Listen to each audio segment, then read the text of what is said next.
go. Hi everyone, and welcome to this week's EBC video. We're at the Canon Valley Trail here, just outside of Welch, Minnesota, and having a great time on our bikes over here. You can see if you look off over here, there's this trail that stretches out for miles in both directions, and we've just been having a blast here. It's fall and the colors are just starting to change, and that actually is a little bit about what we're going to be talking about. It's Luke 21 verses 29 to 32, and in it Jesus is talking and he says, let me tell you this parable.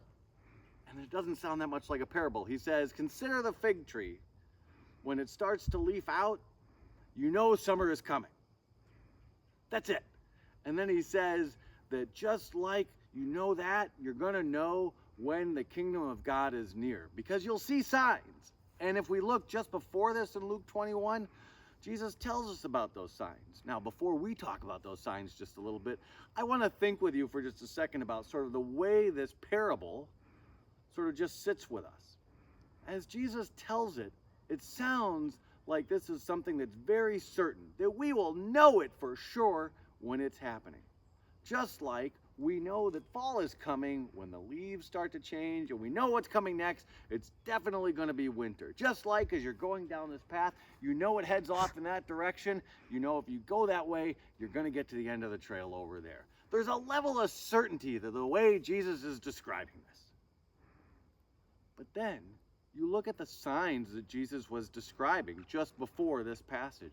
He's talking about the fact that there'll be distress among the nations, that there'll be a roar of the oceans and the waves, that people will be unhappy. There'll be this unrest. And then just after it, he talks about praying to be strong, that you may be saved from these things.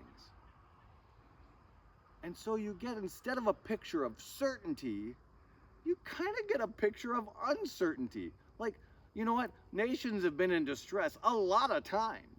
We don't know which of those times the kingdom of God is going to be coming near. People have been unhappy with each other, and we hear the oceans roar. We think about the calamities, and now new hurricanes coming more and more often, all of these things happening. But there's not a lot of certainty to what's happening. So what's going on in these verses? What should we be thinking about here? Now, there are plenty of things, and I'm not trying to cover all of them, but as we talk about growing in our own generosity, I want to think about things that are both certain and uncertain at the same time. We know we're on a path. We know that God has something set before us. And yet, we don't know exactly what that is.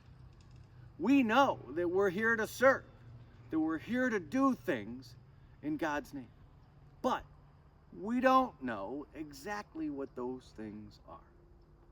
And so when Luke says, right after the verses we're looking at this week, to stay awake and pray for strength so that you may be saved from these things that are happening, I don't think that Jesus is saying there that he's asking for us to sort of just be removed from the hardship.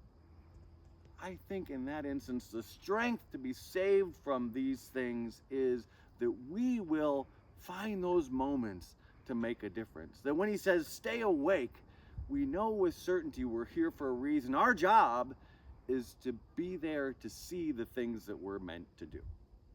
So as we're growing in generosity, you can think about it like this.